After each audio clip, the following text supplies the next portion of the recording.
Hamas से बहुत ही बड़ी खबर आ रही है। हमास ने इजराइल पर सुबह सुबह 1000 मिसाइलें दाग दी है। जी हां, आपने सही सुना, 1000 मिसाइलें बिना चेतावनी दिए हमास ने दाग दिया है। इस वक्त के सबसे बड़ी खबर, इस वक्त के सबसे बिग ब्रेकिंग न्यूज निकल के सामने आ रही है। बता दे कि इस वक्त इजराइल के लोग बिल्कुल डरे हुए हैं। बताया जा रहा है कि इजराइल इस वक्त कमजोर पड़ रहा है। उनके दुश्मनों ने चारों तरफ से इजराइल पर हमला कर रहा है। क्या इजराइल इतने सारे दुश्मनों से लड़ पाएंगे? पलटवार हमला कर पाएंगे? क्या अब इजराइल बर्बाद होने वाला है? इस मामला को पूरे विस्तार से बताते हैं। अगर आप इस चैनल को सब्सक्राइब नहीं किए हैं तो कर लीजिए। चलिए बताते हैं पूरा मामला। दोस्तों, आज की सुबह इजराइल के लिए एक भयानक दुस्वप्न की तरह आई। हमास ने ऐसा प्रलय बरपाया है जिससे पूरा इजराइल हिल गया है। तड़के सुबह जब लोग सो रहे थे, हमास ने अचानक से ज्यादा मिसाइलें दाग दी। ये हमला अब तक का सबसे बड़ा और सबसे विनाशकारी हमला माना जा रहा है। ये वही हमास है जो फिलिस्तीन से इजराइल को चुनौती देता आ रहा है, लेकिन इस बार उन्होंने ऐसा खेल खेला है जिससे इजराइल की नींव तक हिल गई है। कहां कहां हुए ये हमले? सोचिए, सुबह का वक्त जब लोग अपने घरों में चैन की नींद ले रहे थे, तभी आसमान में अचानक मौत बरसने लगी।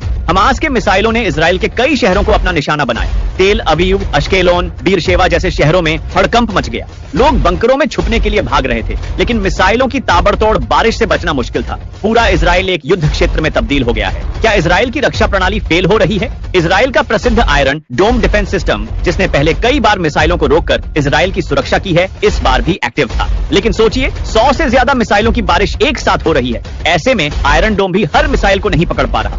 मिसाइलें इतनी ज्यादा थीं कि कुछ डिफेंस सिस्टम को चकमा देकर सीधे इजराइल की जमीन पर गिरी। इससे ये सवाल उठने लगे हैं कि क्या इस बार हमास ने ऐसा हमला प्लान किया है जिससे इजराइल के सुरक्षा सिस्टम की कमजोरी सामने आ रही है? हमास का असली प्लान क्या है? हमास ने इस हमले के साथ एक खतरनाक संकेत दिया है कि वो अब पीछे हटने वाला नहीं है। ये 1000 मिसाइलों का हमला दरअसल एक बड़े प्लान का हिस्सा माना जा रहा है। हमास के प्रवक्ता ने खुद कहा है कि यह तो सिर्फ शुरुआत है, आने वाले दिनों में और भी भयंकर हमले हो सकते हैं। हमास का मकसद साफ है, इजराइल को घुटनों पर लाना और पूरी दुनिया को यह दिखाना कि फिलिस्तीन अब और नहीं झुकेगा। क्या इजराइल का पलटवार होगा? अब सबकी नजरें इजराइल की तरफ हैं। क्या इजराइल इस हमले का जवाब देगा, या फिर पहली बार वो इतनी बुरी तरह से घिर चुका है कि उसे बचाव की रणनीति अपनानी पड़ेगी? इजराइल की मिलिट्री फिलहाल इस हमले के जवाब की तैयारी कर रही है, लेकिन सवाल ये है कि क्या वो हमास के इस अटैक को संभाल पाएंगे? इतिहास में पहले भी इजराइल ने हमास पर कई बार पलटवार किया है, लेकिन इस बार हमास ने इजराइल के कमजोर बिंदुओं को निशाना बनाया है। ऐसे में एक बड़ा युद्ध छिड़ने की संभावना बहुत ज्यादा है। क्या हम तीसरे विश्व युद्ध की तरफ बढ़ रहे हैं? ये हमला सिर्फ इजराइल और हमास के बीच का नहीं है। इसके पीछे कई बड़े राजनीतिक और अंतर्राष्ट्रीय मुद्दे जुड़े हुए हैं। ईरान और तुर्की जैसे देशों की नजरें भी इस युद्ध पर हैं, और हो सकता है कि आने वाले दिनों में यह मामला और भी ज्यादा बड़ा हो जाए। अगर चीजें इसी तरह बिगड़ती रहीं, तो क्या ये युद्ध पूरे मिडिल ईस्ट को अपनी चपेट में ले लेगा? क्या हम तीसरे विश्व युद्ध की शुरुआत देख रहे हैं? आखिर इजराइल का भविष्य क्या है? दोस्तों, इजराइल के लिए ये पल बेहद नाजुक है। क्या इजराइल इस बार का हमला झेल पाएगा, या हमास के इस प्रलय से उसकी कमर टूट जाएगी? इसका जवाब तो आने वाले वक्त में मिलेगा, लेकिन फिलहाल जो हालात हैं वो खौफनाक हैं। इजराइल की सड़कों पर सिर्फ तबाही का मंजर है और लोग दहशत में जी रहे हैं। दोस्तों, इस वक्त इजराइल की धरती पर जो मंजर है वो किसी बुरे सपने से कम नहीं है। चारों तरफ से हमले हो रहे हैं, हमास की तरफ से मिसाइलें बरस रही हैं, और इजराइल इस वक्त चारों दिशाओं से घिरा हुआ महसूस कर रहा है। गाजा पट्टी, लेबनान, सीरिया और यहाँ तक कि कुछ रिपोर्ट्स के अनुसार ईरान के समर्थन से भी हमास इजराइल पर हमले कर रहा है। चारों तरफ से हमले क्यों हो रहे हैं? इजराइल का सबसे बड़ा दुश्मन फिलहाल हमास है, जो गाजा पट्टी से सीधे सीधे मिसाइलों और ड्रोन से हमला कर रहा है। लेकिन ये सिर्फ हमास की बात नहीं है। लेबनान के हिजबुल्लाह, जो एक और दुश्मन संगठन है, ने भी इजराइल पर हमला करने की धमकी दी है। सीरिया में भी कई मिलिशिया ग्रुप्स इजराइल के खिलाफ तैयार हैं, और ईरान जैसे बड़े देश हमास और हिजबुल्लाह को हथियार और आर्थिक मदद पहुंचा रहे हैं। ये हमले सिर्फ इजराइल की जमीन तक सीमित नहीं है, बल्कि सोशल मीडिया पर भी प्रोपेगेंडा चलाया जा रहा है कि इजराइल का अस्तित्व खतरे में है। क्या इजराइल मिटने वाला है? अब सवाल उठता है कि क्या वाकई में इजराइल खत्म हो सकता है? दोस्तों, यह कहना जल्दबाजी होगी। इजराइल एक छोटा देश जरूर है, लेकिन उसकी मिलिट्री और सुरक्षा व्यवस्था दुनिया में सबसे मजबूत मानी जाती है। इजराइल के पास न सिर्फ सबसे अत्याधुनिक मिसाइल डिफेंस सिस्टम है, बल्कि उसकी सेना के पास दुनिया के सबसे ताकतवर जासूसी नेटवर्क और हवाई क्षमताएं हैं। इजराइल ने हमेशा से ही पलटवार की नीति अपनाई है, और इतिहास गवाह है कि जब जब इजराइल पर हमला हुआ, उसने दुश्मनों को करारा जवाब दिया है। इजराइल का पलटवार कैसे हो सकता है? दोस्तों, इजराइल के पास एक खास रणनीति है। जब भी उस पर हमला होता है, वो दुश्मन पर डबल ताकत से पलटवार करता है। पहले भी जब हमास या हिजबुल्लाह ने मिसाइलों से हमला किया, इजराइल ने उनके ठिकानों को ध्वस्त कर दिया। अब की बार भी इजराइल पलटवार की तैयारी कर रहा है। उसकी एयरफोर्स लगातार हमास के ठिकानों की पहचान कर रही है। ऐसा माना जा रहा है कि आने वाले दिनों में इजराइल हमास पर एक विशाल सैन्य ऑपरेशन शुरू कर सकता है, जिसे वो गजा स्ट्राइक या ऑपरेशन सॉर्ड ऑफ जेरूसलम कह सकते हैं। क्या अंतरराष्ट्रीय समर्थन इजराइल को बचाएगा?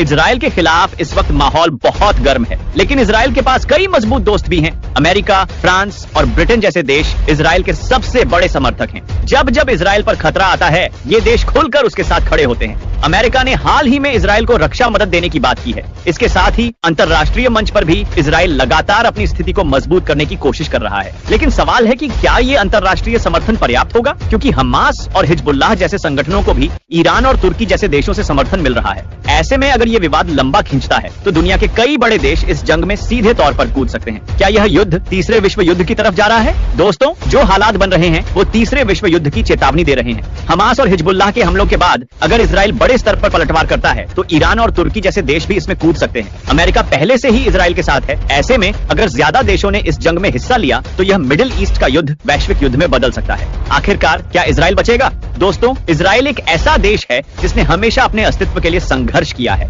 आज भी वो लड़ाई जारी है। भले ही हमास और अन्य गुट चारों तरफ से उसे घेरने की कोशिश कर रहे हैं, लेकिन इजराइल को मिटा देना इतना आसान नहीं है। उसकी ताकत, उसकी सेना और उसके अंतरराष्ट्रीय दोस्त उसे मजबूती देते हैं। लेकिन अगर इस युद्ध ने बड़ी आग पकड़ी तो न केवल इजराइल बल्कि पूरे मिडिल ईस्ट का भविष्य खतरे में पड़ सकता है। तो दोस्तों, अब सबकी नजरें इजराइल के अगले कदम पर हैं। क्या वो पलटवार करेगा या फिर यह युद्ध और भी खतरनाक मोड़ लेगा? क्या हम तीसरे विश्व युद्ध की शुरुआत देख रहे हैं? ये तो आने वाला वक्त ही बताएगा। दोस्तों, इजराइल के हालात इस वक्त बेहद नाजुक हो चुके हैं। हमास और उसके साथियों ने इजराइल पर इस तरह से हमला किया है कि पूरे मिडिल ईस्ट में हलचल मच गई है। वो इजराइल जो हमेशा अपने ताकतवर डिफेंस और आक्रामक पलटवार के लिए जाना जाता था, इस वक्त खुद को कमजोर महसूस कर रहा है। सवाल उठता है, आखिर क्यों इजराइल कमजोर हो रहा है? वो कौन सी वजहें हैं जिन्होंने इस बार इजराइल की शक्ति को झकझोर दिया है? सबसे पहली और बड़ी वजह है हमास के हमलों की जबरदस्त तीव्रता। हमास ने इस बार इजराइल पर 1000 से ज्यादा मिसाइलें दागी हैं और ये हमले रुकने का नाम नहीं ले रहे। इजराइल का आयरन डोम डिफेंस सिस्टम, जो हमेशा उसकी ताकत माना जाता था, अब इन हमलों के सामने कमजोर पड़ता नजर आ रहा है। सोचिए, 1000 से ज्यादा मिसाइलों की बारिश हो रही है। इतना बड़ा हमला एक साथ रोक पाना मुश्किल हो रहा है और इसके चलते इजराइल के कई हिस्सों में भारी नुकसान हो चुका है। इजराइल इस वक्त सिर्फ एक ही तरफ से नहीं बल्कि कई मोर्चों पर लड़ाई लड़ रहा है। गाजा पट्टी से हमास के हमले हो रहे हैं, वहीं लेबनान के हिजबुल्लाह ने भी हमले शुरू कर दिए हैं। सीरिया के कई मिलिशिया समूह भी इजराइल को निशाना बना रहे हैं। एक साथ इतने मोर्चों पर लड़ाई लड़ना इजराइल के लिए चुनौतीपूर्ण हो रहा है। पहले जहां इजराइल एक दुश्मन पर ध्यान केंद्रित करता था, अब उसे चारों दिशाओं से आ रहे खतरों से निपटना पड़ रहा है। इजराइल हमेशा से अंतरराष्ट्रीय मंच पर एक मजबूत स्थिति में रहा है, लेकिन हाल के समय में उसे अंतरराष्ट्रीय दबाव का भी सामना करना पड़ रहा है। संयुक्त राष्ट्र, यूरोपीय यूनियन और कई अन्य देशों ने इजराइल की नीतियों पर सवाल उठाए हैं। खासकर गाजा पट्टी में नागरिकों पर हो रहे हमलों की वजह से इजराइल को अंतरराष्ट्रीय स्तर पर आलोचना झेलनी पड़ रही है। इस वजह से इजराइल अपनी सैन्य कार्रवाई में भी पूरी तरह से खुलकर नहीं जा पा रहा, क्योंकि उसे डर है कि इससे उसकी छवि और ज्यादा खराब हो सकती है। हमास और हिजबुल्लाह को लगातार ईरान और तुर्की जैसे देशों से समर्थन मिल रहा है।